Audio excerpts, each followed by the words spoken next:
caso Berlet, a viagem ao planeta Akart.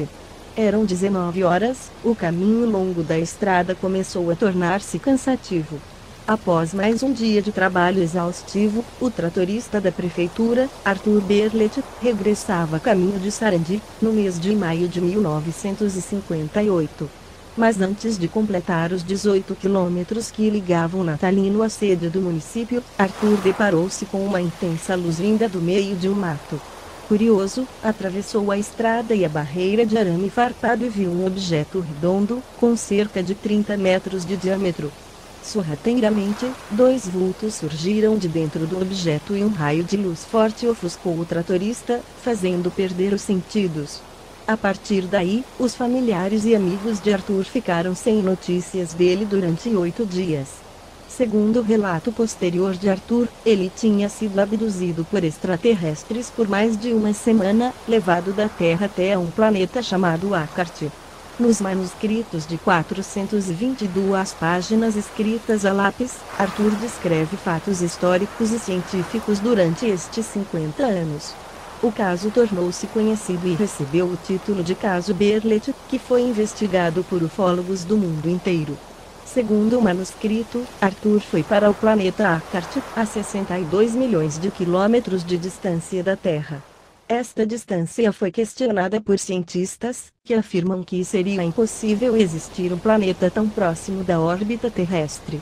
Arthur conta que recuperou os sentidos, acordado numa cama diferente, com seres humanoides altos e claros que se movimentavam em seu redor. 2 deles levaram-no à porta de saída, onde observou, perplexo, a nave onde supostamente teria viajado, pousada num lugar estranho. Tive a impressão de que tinha perdido metade do meu peso e, ao mesmo tempo, de que os meus ombros aumentaram de volume.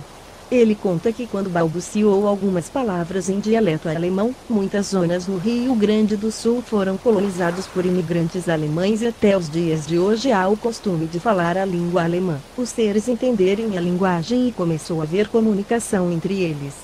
Durante os 8 dias em que esteve no planeta, Arthur descreve detalhes como cidades superpopulosas, a água tão leve como um gás, os transportes locais e as armas utilizadas pelos habitantes, como os desintegradores e neutralizadores solares.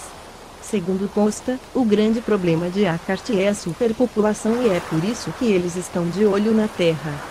Não com a intenção de a invadir, visto que eles possuem um alto senso humanitário, são muito evoluídos e bem intencionados. Os habitantes de Akart sabem que os terráqueos irão destruir-se uns aos outros com as suas armas atômicas, o que não tardará muito e então, após a guerra, sem nenhuma possível prática de violência por parte deles, os acartianos invadirão a Terra. A radioatividade não é um problema para eles. Segundo Arthur, os neutralizadores solares, além de usados como armas, também são usados na medicina e na produção agrária. Quanto ao sistema de governo, Arthur não sabe como classificá-lo. Disse ser uma mistura de sistemas com nomes diferentes e lá não existe uma moeda internacional. O planeta Akart é composto por um só país e a capital, uma metrópole onde Arthur se encontrava, tinha cerca de 90 milhões de habitantes. Todos nesse país trabalham para a coletividade e têm um padrão de vida muito elevado.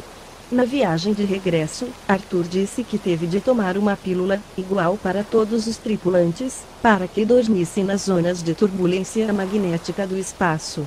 A nave deixou-o num campo, a cerca de 5 quilômetros de Sarandi.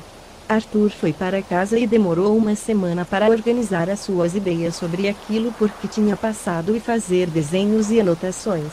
Após escrever à mão toda a aventura passada no outro planeta, Arthur publicou o livro da Utopia Realidade Viagem Real a Outro Planeta, com um prefácio e epílogo de 2 importantes ufólogos. Esse livro só pode ser encontrado na Biblioteca Nacional do Rio de Janeiro e nas bibliotecas municipais de São Paulo e Curitiba. Há ainda alguns exemplares guardados por Ana Berlet, filha de Arthur, que vive em Sarandi e tem um estúdio fotográfico, que ela usa para continuar a divulgar a história do pai, que faleceu em 1994, segundo fontes. O assunto continua a causar polêmica até aos dias de hoje, na comunidade científica. Existe muito sensacionalismo quanto ao respeito de aparições de OVNIs. Aqueles fenômenos mais simples, que causam menos calafrios na mídia, geralmente são os mais intrigantes, afirma o professor Álvaro Becker da Rosa, que ministra aulas de física na Universidade de Passo Fundo. Segundo ele, casos como os de Arthur Berlet são os mais perturbadores. Esse homem veio com uma enxurrada de informações, afirmando que visitou outro planeta e hoje aos olhos da ciência podemos perceber que muito do que ele escreveu foi realmente descoberto anos mais tarde, como por exemplo, o silício monocristalino. E acrescenta, Arthur Berlet era de origem muito humilde, semi-analfabeto e não seria capaz de inventar os acontecimentos com a riqueza de detalhes descrita no livro.